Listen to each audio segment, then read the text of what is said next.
Hi hello friends, ಹೇಗಿದ್ದೀರಾ? ಎಲ್ಲರೂ ಚೆನ್ನಾಗಿದ್ದೀರಿ ಅಂತ ಭಾವಿಸ್ತಾ ನಾನು ಕೂಡ ಚೆನ್ನಾಗಿದ್ದೀನಿ. ಎಲ್ಲರಿಗೂ ಭೀಮನ ಅಮಾವಾಸ್ಯೆಯ ಶುಭಾಶಯಗಳು. ಭೀಮನ ಅಮಾವಾಸ್ಯೆ ಪೂಜೆ ಅಂದರೆ ವಿಶೇಷವಾಗಿರುತ್ತೆ.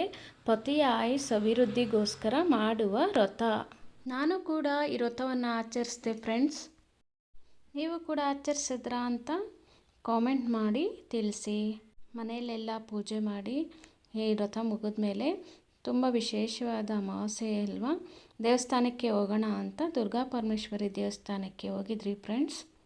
ತುಂಬ ಪವರ್ಫುಲ್ ದೇವಸ್ಥಾನ ಫ್ರೆಂಡ್ಸ್. ಆ ದೇವಸ್ಥಾನದಲ್ಲಿ ನಿಂಬೆಹಣ್ಣು ದೀಪ ಹಚ್ಚೋದ್ರಿಂದ ತುಂಬ ಒಳ್ಳೆಯದಾಗುತ್ತೆ ಫ್ರೆಂಡ್ಸ್.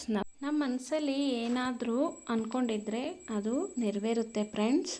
ನೀವು ಕೂಡ ಒಮ್ಮೆ ಭೇಟಿ ನೀಡಿ ನಿಮ್ಮ ಅನುಭವ ಕೂಡ ಕಾಮೆಂಟ್ ಬಾಕ್ಸಲ್ಲಿ ತಿಳಿಸಿ.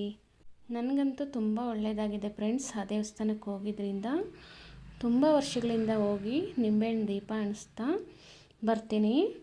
ಇಷ್ಟೇ ಫ್ರೆಂಡ್ಸ್ ಇವತ್ತಿನ ವಿಡಿಯೋ. ನಿಮಗೆಲ್ಲರಿಗೂ ಇಷ್ಟ ಆಗಿದ್ದರೆ ಲೈಕ್ ಮಾಡಿ, ಶೇರ್ ಮಾಡಿ ಫ್ರೆಂಡ್ಸ್. ಸಬ್ಸ್ಕ್ರೈಬ್ ಮಾಡಿಕೊಂಡು ವಾಚ್ ಮಾಡಿ.